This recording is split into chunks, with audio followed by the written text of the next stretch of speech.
안녕하세요, 혜원영원의 진이아빠입니다. 오늘은 저와 함께 인천 글로벌 캠퍼스 학교들을 쭉 훑어보도록 하겠습니다. 일단 인천 글로벌 캠퍼스에 대해서 굉장히 궁금해 하시는 분도 많고 이게 뭐야? 라고 생각하시는 분도 많이 계신데요. 인천 글로벌 캠퍼스는 인천 송도 신도시에 있습니다. 송도 신도시에 있고요. 그 근처에 보면 이제 대학교들 굉장히 많이 몰려 있습니다. 약간 에듀시티처럼 이제 개발을 하려고 하는 그런 이제 지자체의 어떤 계획 아래에 이제 이게 형성되어 있고요. 그 바로 위에 보면 이제 연세대학교 송도 캠퍼스가 있고, 옆쪽으로 보면 인천대학교도 있고요. 학교가 이제 몇 군데 있습니다. 원래 이제 인천 글로벌 캠퍼스는 이제 A구역, B구역 해서 원래는 좀 더 많은 학교, 한 10개 정도의 대학교, 해외 대학교를 유치를 하려고 했는데요. 이제 B구역이 잘 유치가 안 돼서 지금 이제 A구역만 있습니다. A구역만 활성화되어 있고요. 뒤에 빈 땅 굉장히 많습니다. 그래서 해외 대학교가 앞으로 더 들어올 예정이긴 한데 이게 만만치는 않은 것 같고요. 뭐 국내 대학교들도 굉장히 힘든 상황이기 때문에 아마 이제 여러 가지 이제 이렇게 정치적인 문제라든가 이런 문제가 걸려 있지 않나 좀 싶기도 하고요. 이제 일단은 인천 글로벌 캠퍼스 안에 현재 들어와 있는 학교들은 총 5개가 있습니다. 5개 대학교인데 먼저는 뉴욕 주립대가 있습니다. 뉴욕 주립대는 사실은 이제 뉴욕 주립대도 또 설명을 해드려야 되는데, 뉴욕 주립대가 한 대학교가 아닙니다. 한 대학교가 아니고 뉴욕 주립대학교라고 하는 거는 뉴욕주가 이제 굉장히 크잖아요. 거의 이제 우리나라 정도, 아마 우리나라보다 더 큰 것 같은데, 근데 뉴욕주 안에 있는 60몇 개의 대학교들을 통틀어서 뉴욕 주립대학교라고 부릅니다. SUNY라고 보통 부르고요. SUNY입니다. State University 뉴욕인데요. 이 대학교들 67개 중에서 한국에 들어와 있는 대학교는 2개입니다. 첫 번째는 FIT, Fashion Institute of Technology거든요. 여기에 패션 쪽으로는 거의 이제 미국에서 원투 하는 학교고, 전 세계적으로 봐서도 굉장히 상위권에 위치한 대학교가 바로 FIT 대학교이고요. 두 번째로는 스토니브룩 대학교가 있습니다. 스토니브룩 대학교는 이제 올해 미국 대학교 랭킹에서 미국 대학교 랭킹 77위 정도 했습니다. 77이면 이제 뭐 이게 높은 거야 낮은 거야 뭐 되게 낮어 뭐 이렇게 얘기하실 수도 있는데, 여러분들이 아는 펜스테이트 유니버시티 6밴 말고 펜스테이트 유니버시티가 70위권 비슷합니다. 그러니까 그 정도로 랭킹 괜찮은 학교예요. 왜냐면 이제 미국 대학교는 여러분들이 잘 모르는 사립대학교가 이 상위 랭킹이 굉장히 많이 있어요. 그래서 그런 대학교 빼면 사실 이제 몇 군데 안 났거든요. 그래서 몇 군데 안 났는 대학교 중에서 그래도 뭐 상위권 정도라고 보시면 됩니다. 그렇다고 뭐 아주 최상위 대학교 이렇게 말씀드리기 좀 힘들지만 그래서 중상위권 이상의 어느 정도 상위권 대학교 이렇게 말씀드릴 수 있습니다. 그리고 스토니브룩 대학교는 뉴욕주가 사실 이제 우리가 아는 뉴욕은 뉴욕시티잖아요. 뉴욕시티 맨하탄을 포함하고 있는 뉴욕시티인데, 여기에서 이제 뉴욕주는 훨씬 더 크잖아요. 훨씬 더 큰데 스토니브룩은 바로 맨하탄에서 한 1시간 반 정도 떨어진 스토니브룩이라는 지역에 있습니다. 꽤 뉴욕시티하고 가깝습니다. 그래서 그게 상당히 좀 유리한 점으로 좀 작용하지 않나 싶습니다. 그렇게 두 학교, 뉴욕주립대학교가 2개가 있고요. 두 학교 다 순위 언더에 있습니다. 순위 언더에 있고, 그 다음에 미국 대학교로 유타 대학교가 있습니다. 유타 대학교는 뭐 들어온 이후에 되게 이제 많이 유명해졌는데요.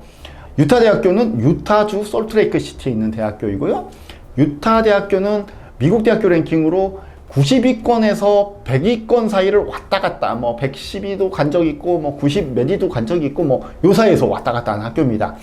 유타주에서는 플래그십 주립대학교라고 부릅니다. 가장 좋은 주립대학교. 여러분들 이제 아셔야 될 게, 이제 미국은 아까도 말씀드렸다시피 한 주가 어마무시하게 크기 때문에 한 주가 거의 한 나라처럼 이제 운영되고 있고요. 그 주 안에서 내가 그 주 안에 있는 주립대학교로 가면 학비가 무지 쌉니다. 근데 주 밖으로 벗어나면, 같은 나라라도 주 밖으로 벗어나면 학비가 되게 비싸져요. 그래서 유타주의 인재들이 다 몰리는 대학교가 바로 유타 대학교입니다. 자, 물론 이제 사립대학교 중에서 랭킹이 좀 더 높은 학교가 있는데, 그 학교는 이제 약간 몰몬교대단이라서 이제 이제 논외를 하고요. 일단 유타 대학교가 그 유타주에서는 최고 짱짱한 대학교 이렇게 보실 수가 있고요.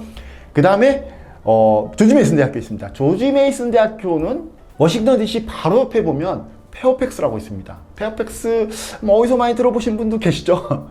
예전에 스카이캐슬에서 잠깐 페어팩스에서 있다 왔어 막 이런 이제 이렇게 나온 그런 동네인데, 학군이 굉장히 좋은 동네예요. 그리고 그 조지 메이슨 대학교를 가끔 사립대학교라고 생각하시는 분 계신데, 여기도 주립대학교입니다. 주립대학교고, 근데 주립대학교인데 가만히 이제 잘 찾아보시면 학비가 되게 비싸요. 이제 송도에서는 이제 다른 학교랑 별 차이가 없는데, 미국에서는 주립대학교임에도 불구하고 되게 비싸요, 학비가. 왜 그러냐? 이 학교는 교수당 학생 비율이라든가 이런 부분이 굉장히 사립대하고 비슷합니다. 사립대적인 느낌이 굉장히 있는 주립대학교 이렇게 보시면 되고요. 그래서 나름 그 주에서 굉장히 명문대학교이고 굉장히 이제 여러 분야에서 굉장히 강점을 많이 갖고 있는 대학교입니다. 왜냐? 워싱턴 DC 바로 옆에 있다고 그랬잖아요. 워싱턴 DC는 구역도 크지만 여기가 이제 수도잖아요. 행정수도잖아요. 행정수도인데 행정수도기 때문에 주립대학교가 없어요. 주립대학교 거기 없습니다. 공립대학교가 없어요. 그래서 거기는 다 사립대학교들밖에 없어요. 아메리칸이라든가 조지타운이라든가 조지 워싱턴이라든가 이런 대학교들밖에 없어요. 그래서 그 주에 그 워싱턴 DC에 있는 애들 중에서도 내가 이제 주립대학교 가고 싶으면 옆에 오는 거죠. 옆에 조지 메이슨 오는 거고, 그 다음에 사실 이제 워싱턴 DC는 DC 안에 사는 사람보다 근처에 사는 사람들이 많습니다. 왜냐? DC가 워낙 비싸기 때문에. 물론 이제 뭐 넉넉하신 분들은 안에 계신 경우도 있지만 보통 이제 주변에서, 그래서 워싱턴 DC를 산업적인 기반으로 해서 거주하는 사람들이 많이 모인 곳이 페어팩스인데, 그 페어팩스에서 가장 좋은 주립대가 바로 조지 메이슨 대학교입니다. 그래서 전공도 굉장히 이제 국제학이라든가 아니면 정치학, 외교, 뭐 경제, 뭐 이런 것들이, 그다음에 시큐리티, 사이버 보안 이런 것들이 발달된 학교가 바로 조지 메이슨 대학교입니다. 예. 그 다음에 마지막으로 겐트 대학교. 벨기에 대학교입니다. 겐트 대학교 어느 대학교야? 벨기에. 그럼 말씀드려도 이제 조금 지나시면 또 까먹으시고 그러시더라고요. 벨기에 대학교고요. 벨기에 대학교인데 이 학교는 여러분들은 이제 굉장히 낯선 대학교이지만 세계 대학교 랭킹 순위에서 쫙 보시면 굉장히 높아요. 170위권 대학교고요. 다른 대학교들보다 높습니다. 높고요. 170위권의 대학교인데, 근데 더 중요한 거는 이 겐트 대학교는 전공 자체가 이제 그 라이프 사이언스 계열의 전공만 들어와 있습니다. 식품공학이라든가 아니면 생명공학이라든가 이런 것만 들어와 있는데 그 분야에 대해서는 더 랭킹이 높아요. 그래서 굉장히 좋은 학교입니다. 굉장히 좋고 명문대학교입니다.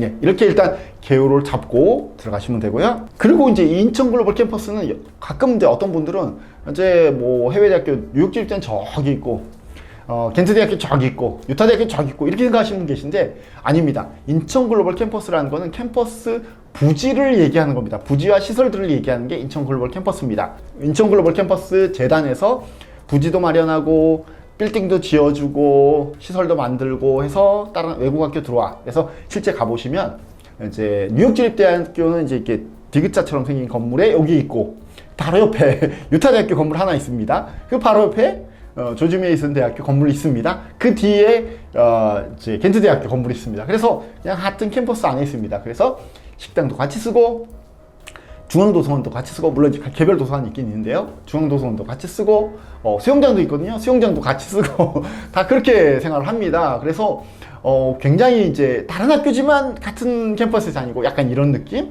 약간 독특한 느낌이죠. 그런 느낌이라고 보시면 됩니다. 제가 아까 말씀드렸다시피 캠퍼스가 그렇게 크지 않기 때문에 사실은 전공들이 본교 전공들이 다 들어올 수 없습니다. 본교는 굉장히 뭐 3만 명, 4만 명 하는 그런 학교거든요. 근데 그 전공을 다 들어올 수는 없기 때문에 각 학교마다 전공들이 굉장히 제한돼 있습니다. 자, 먼저 뉴욕 지립대학교 스토니 브룩 같은 경우는 전자정보공학부, 그 다음에 경영학부, 그 다음에 응용수학 통계학과, 그 다음에 컴퓨터 사이언스, 그리고 기기공학과, 그리고 기술경영학과, 이렇게밖에 없습니다. 하나, 둘, 셋, 넷, 다 6개밖에 없습니다. 예, 선택의 폭이 넓지 않습니다. 대부분 이과 전공이고, 문과 전공은 이게 사실 경영은 문과 전공이라고 하기도 좀 약간 애매하긴 한데요. 경영은 경영학과밖에 없습니다. 문과에 관련된 전공은. 그 다음에 FIT, 패션 디자인 대학교는 2개의 전공을 갖고 있습니다. 패션 디자인이 있고, 패션 마케팅이 있습니다. 이렇게 해서 2개, 패션 경영학과라고 부릅니다. 이제 그렇게 2개가 있고요. 그 다음에 조지 메이슨 대학교는 좀 더, 거기도 비슷합니다. 경영학과, 경제학과, 그 다음에 국제학과, 그 다음에 분쟁 분석 및 해결학과. 이 학과는 좀 약간 외교 비슷한 겁니다. 그 다음에 컴퓨터 게임 디자인학과. 예, 이렇게 있고요. 데이터 사이언스. 이렇게 있습니다. 예. 전공이 많이 없습니다. 여기는 약간 더 이제 인문 전공들이 몇 개 더 있죠. 이런 전공들이 있고요. 자, 그 다음에 겐트 대학교는 분자생명공학과, 그 다음에 식품공학과, 그리고 환경공학과, 이렇게 3개밖에 없습니다. 근데 겐트 대학교는 처음에 이렇게 과를 나눠서 뽑는 게 아니라 전체를 다 뽑습니다. 전체를 다 뽑아서 한 학년 마치고 올라갈 때 이렇게 과를 내가 선택을 할 수 있게 그렇게 해줍니다. 예, 그렇게 해준 전공이고요. 자, 유타대학교는 전공이 좀 더 많아졌습니다. 예전보다 좀 많아졌는데요. 게임학과, 그 다음에 회계학과, 커뮤니케이션은 이제 우리나라 따지면 방송홍보학과 뭐 이런 겁니다. 그 다음에 컴퓨터 엔지니어링이 있고요. 일렉트로니컬 엔지니어링이 있습니다. 그 다음에 필름 앤 미디어 아트가 있고요. 그리고 인포메이션 시스템이 있습니다. 그 다음에 심리학과 있고요. 얼반 에콜로지라는 전공이 있습니다. 이렇게 학부 전공이 있고요. 좀 마이너 전공도 몇 개, 그 부전공도 선택할 수가 있습니다. 자, 대략 이렇게 학부 전공을 살펴봤는데요. 전공이 다양하진 않습니다. 그래서 여러분들이 내가 이제 지원을 하겠다 그러면 이과 쪽이면 사실 세 학교, 네 학교 다 선택할 수가 있습니다. 디자인 쪽이다 그럼 선택할 때가 한 개밖에 없습니다. 저기 그 FIT밖에 없습니다. 그렇게 선택할 수 있고요. 그 다음에 문과 전공이다 그러면 선택의 폭이 상당히 더 좁아집니다. 문과 전공이다 하면 경영학과는 이제 다 갖고 있으니까 경영학부 아니면 아까 얘기했던 이제 조지 메이슨의 이제 국제 분쟁이라든가 분쟁 해결이라든가 이제 뭐 국제학과라든가 이런 데 전공을 선택할 수밖에 없습니다. 그래서 선택의 폭이 생각보다 좁다. 왜 이렇게 됐냐?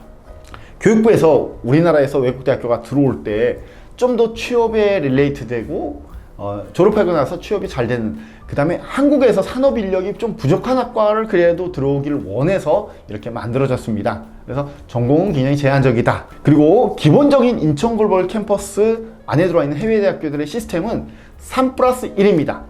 3년은 한국에서 하고 1년은 본교에서 하고 근데 FIT는 다릅니다. FIT는 2년은 한국에서 하고 2년은 미국에서 하는 시스템입니다.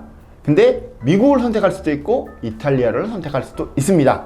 두 군데 캠퍼스가 있습니다. 그렇게 선택할 수가 있고요. 그 다음에 이렇게 1년을 미국을 가는 거는 각 학교마다 조금씩 다릅니다. 대부분의 전공들은 2학년 때, 3학년 때, 4학년 때 언제든지 내가 미국을 갈 수가 있고요. 어떤 전공들은 3학년 내지 4학년 때만 미국을 갈 수 있는 전공도 있습니다. 그리고 미국에서 졸업을 할 수 있느냐? 할 수 있는 학교도 있고 없는 학교도 있습니다. 그건 다 케이스 바이 케이스고요. 그 본교로 내가 이제 1학년 마치고 2학년 미국에 갔는데 쭉 본교에서 공부하고 싶다. 그런 경우에 그걸 허용해 주는 학교도 있고 아닌 학교도 있습니다. 예, 이제 허용을 잘 해주는 학교가 유타대나 조지 메이슨 대학교는 약간 그거에 대해서 플렉스블 하고요. 유학주일 때는 그렇게 하려면 2학년 마치고 자퇴해 하고 다시 지원해야 되는 그런 시스템을 갖고 있습니다. 겐트는 그렇게 시스템이 안 돼 있습니다. 그래서 그냥 무조건 쭉 하는 대로 따라가야 됩니다. 그리고 또 하나 겐트 대학교는 원래 겐트 대학교는 유럽 대학교잖아요. 유럽 대학교의 사이언스 계열은 원래 대학 4년 우리나라 4년제 학부 과정이 3년입니다. 3년인데 이걸 4년 시스템으로 바꿔놨어요. 우리나라에서. 그 송도에 있는 다른 학교들하고 이제 약간 형평성을 맞추기 위해서 바꿔놨어요. 그래서 사실은 3년간의 과정들을 다 한국에서 배우고 마지막 4년째 벨기에 본교로 가면 사실 벨기에 본교에서는 이 과정들을 언어를 영어로 하지 않습니다. 원래 영어로 하지 않는 대학교인데 이 과정을 위해서 일부러 한 학년의 과정들을 영어로 만들어 놨습니다. 그래서 이 학생들이 가면 영어로 공부하게 약간 학부 과정보다 약간 더 높게 수준 있는 과목들을 공부하게 과정 자체를 그렇게 짜놨습니다. 그래서 당연히 중간에 본교로 가는 게 아니라 끄트머리 마지막 학년만 본교로 가고 어떤 과정 자체를 갖다가 본교로 편입하고 싶다 이렇게는 안 됩니다. 졸업장은 어떠냐? 졸업장은 본교와 동일한 졸업장을 모든 학교가 다 줍니다. 성적표는 어떠냐? 성적표도 대부분이 본교와 졸업장 동일한 졸업장을 줍니다만 유학주일 때는 성적표에 소니 코리아라고 찍혀 있습니다. 네, 그 부분 그게 뭐 단점이 되냐? 그렇지는 않습니다. 그렇지 않고 별 이렇게 큰 차이는 없고요. 이제 그렇게 시스템이 돼 있다 이렇게 미리 알고 가셔야 됩니다. 그리고 많은 분들이 그럼 다 영어로 수업하냐 물어보시는데요. 다 영어로 수업합니다. 예전에 초창기에 정말 초창기에 이제 그 강사님들이 답답하니까 이제 한국어로 좀 하고 했는데 컴플레인이 엄청 나왔고 이럴 수 있냐 막 그래갖고 다 무조건 이제 영어로 수업을 하게 돼 있고요. 그 다음에 이 인천 글로벌 캠퍼스의 장점 어떤 점이 장점이냐? 일단은 한국과 가깝고요. 본교보다 학비가 좀 저렴합니다. 근데 이거는 약간 학교마다 약간씩 다르긴 합니다. 겐트 대학교도 사실 본교 학비가 아주 비싼 학교는 아니고요. FIT도 본교 학비가 아주 비싼 학교는 아닙니다. 근데 예를 들어 조지 메이슨이나 유타 대학교 같은 경우는 본교학비가 훨씬 더 비싼 그런 학교들이죠. 본교학비보단 전반적으로 싸다 이렇게 볼 수가 있고요. 자, 그리고 또 하나, 비용이 기숙사 비용이 되게 쌉니다. 기숙사 비용이 1년에 한 학기 150만 원인가? 되게 싸요. 되게 싸서 2인실 보통 주고 있고요. 기숙사들은 대부분 갇혀져 있는데, 최근에 이제 막 코로나 나갔다가 들어왔다가 하면서 이제 기숙사 자리가 좀 빡빡하다는 얘기가 있긴 있더라고요. 그래서 기숙사는 해외보다는 훨씬 더 싸다. 그리고 이 캠퍼스 자체가 송도 신도시에 위치해 있고, 걸어서 조금만 가거나 아니면 이제 걸어서 가기 힘들면 마을버스 타고 조금만 가면 다운타운이 형성돼 있어갖고 쇼핑몰이라든가 쉴 때, 놀 때가 다 있습니다. 거기 전철역도 있고요. 그래서 전철역 타고 서울 어디든지 나올 수 있고요. 이제 그쪽에서 나오면 보통 이제 저기 신촌에서 많이 놀죠. 이제 그렇게 나올 수 있는 동네가 바로 그 동네입니다. 그런 이제 장점들도 있고, 이제 아까 말씀드렸다시피 교수당 학생 비율이 굉장히 작기 때문에 약간 전반적으로, 이게 왜냐면 이제 전공도 몇 개 안 되고 전공이 몇 개 안 된다 하더라도 교수는 이제 다 많이 들어와야 되잖아요. 그래서 교수당 학생 비율이 되게 작은 편이기 때문에 약간 케어를 받을 수 있고 굉장히 친밀해진다고 합니다. 되게 즐겁게 잘 지내는 분위기고요. 예, 그렇게 해서 이제 그런 것들이 장점이 될 수 있을 것 같고요. 그 다음에 한국 경험, 미국 경험을 동시에 하고, 또 이제 약간 이제 한국 기업에서는 약간 한국 정서를 좀 아는 친구들이 이제 필요하다 싶을 때 또 영어도 하면서 한국 정서도 알 수 있는 그런 장점들이 있습니다. 단점도 있습니다. 이게 수업에서는 영어를 쓰지만 밖에 나가면 영어를 쓸 수가 없습니다. 영어를 쓰면 약간 이상한 분위기? 한국 그렇잖아요. 이제 그런 분위기라서 어쨌든 이제 한국 환경이다 이렇게 볼 수가 있고요. 그 다음에 3+1이기 때문에 내가 약간 더 미국에 이제 집중해서 미국의 환경에서 공부하고 싶다 그러면은 약간 그거는 핀트가 약간 안 맞을 수 있습니다. 그래서 최근에 많은 분들이 이제 여기서 1년 정도, 2년 정도 공부하고 미국으로 편입하겠다는 분도 꽤 계십니다. 그래서 그 부분은 본인이 이제 잘 고민을 하셔서 선택을 하실 수가 있는 부분이고요. 이런 이제 장단점도 있기 때문에 여러분들이 잘 주의해서 준비를 해주시면 될 것 같습니다. 자, 오늘은 이렇게 인천 글로벌 캠퍼스에 대해서 쭉 개요를 훑어봤습니다. 다음 시간에 제가 이제 학교 하나씩 해서 조금 더 자세하게 전공이라든가 입학 요강이라든가 등등등에 대해서 한번 알아보도록 하겠습니다. 자, 오늘은 이렇게 인천 글로벌 캠퍼스에 대해서 알아봤습니다. 지금까지 혜원유학원의 진이아빠였습니다. 자, 구독과 좋아요 꼭 부탁드립니다. 평소에 안 하던 부탁이라서 좀 민망한데 구독과 좋아요 부탁드리고요. 다음 시간에 찾아뵙도록 하겠습니다. 감사합니다.